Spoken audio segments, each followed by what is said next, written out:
ขอบสวมขอบเห็นแต่ขาก็พอเห็นตาหน้ามันสวมมะข้อสวมมะข้อ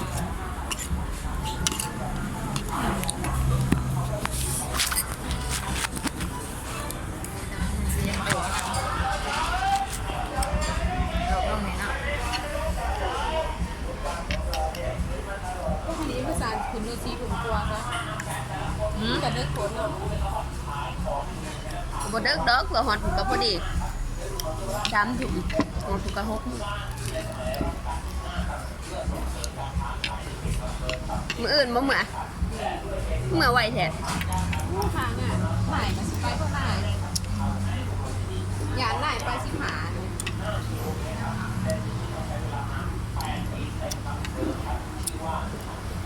อ๋ออยู่บ้านเขียนงาน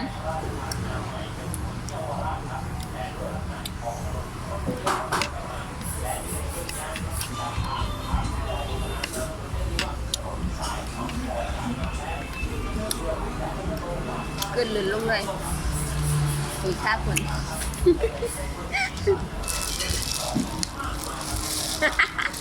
กินเม็ดมันเลย นี่กับกราฟหน่อยครับ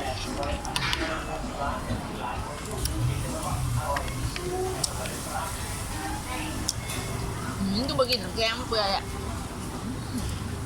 อะไรอ่ะมาพี่เงาะไม่กินไหมไม่ข้อคุณง้อรู้จักไหมนี่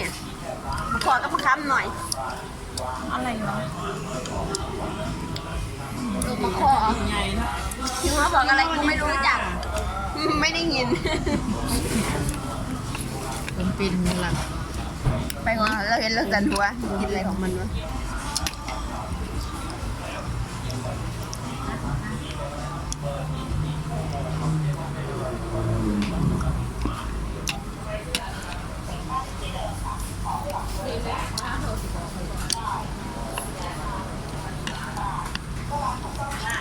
มันผสมคู่หนักเอาหมด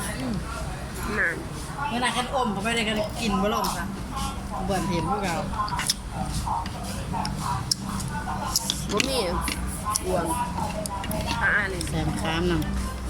ข้ามหน่อยเบิ่นแล้วมันบอกแล้วว่าล้างน้ำน่ากินกว่าไปล้างหน่อย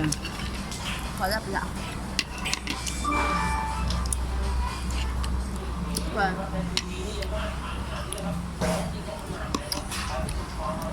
พักรอมาหลายเนาะเยอะละขายอ่ะเพิ่งเราแค่แบบชุดแบบดิบของอะไรเป็นตะหยาดกระโดดก้นดอนเป็นตะหยาดหยาดเนาะตะหยาดแบบนั้นโหดหายเกินไปอันนี้ชอบเจอเราเยอะทุกสายเยอะนะมั้ยฮะพอแล้วหยาดเวลาเราหมักไปเจอแล้วชอบนึงว่ะอยู่กับทุกต่างยังอันนี้เอาไปขัวมันยังเสียบขัวบ่เจ๊บ่ซื้อกินบ่สิขัวแล้วมันจะเสียบแม่ไปเว็บมันเนาะเว็บมันบ่นี่ขัวมันจังหอมขัวมันจังหอมกินแน่พวกวิตามินโอ้ยวิตามินหรือเปล่าวิตามินกับโอ้โหเด้อเข้าไปสอนกลุ่ม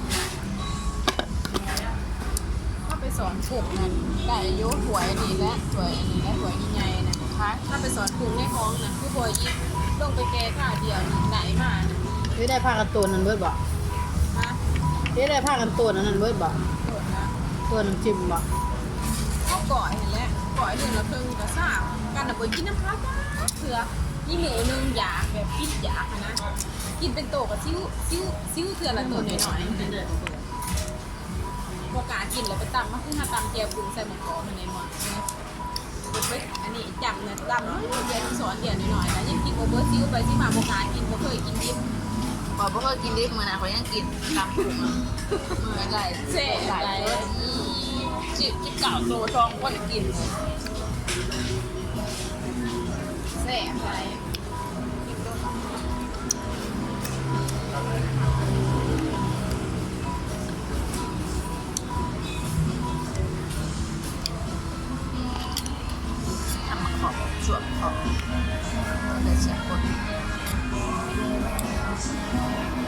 เล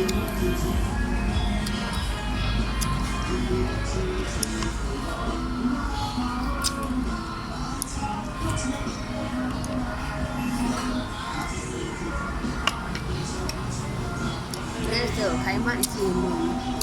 ฮะ เลเซอร์ไขมัน ค่ะ มุกไงเห็นเหรอคะเขาเลเซอร์ขาจีนเลเซอร์เป็นไงเลเซอร์ไขมันไขมันแตกอันแรกว่าคือปวดดูดเลเซอร์เอาอ่ะไขมันมันแตก แต่คือเก่าแล้วมันบ่รดดูดเอายังออกแล้ว บอกว่าถ้ามันไม่เห็นผลแล้วมันก็น่าค่อยดูด ดูด ไม่ได้เราออกสี่เหมือนพี่จอยหนูไปเลเซอร์ขามาเลเซอร์ขาใหญ่ขาเล็กไขมันมันแตก ดูดเอาเลย บอกว่าถ้าไม่เห็นผลแล้วมันหน้าก็ดูด คือเอาได้เจ๊งานไปแหละชิมนี่ดูดนี่มอจังแล้วก็ดูด แต่จะมีไขมันเนาะแหงกระแรงแกงอยู่ ดูกระจายนุ่มจ้อขาดิใส่ในกับหนา อันแรกแล้วกันอันนี้ว่าเลยไขมันปกติใหญ่มันคือข่อยแหงได้ร้ายพวเลยเป็นตาเห็ดอยู่เอาใหญ่ๆ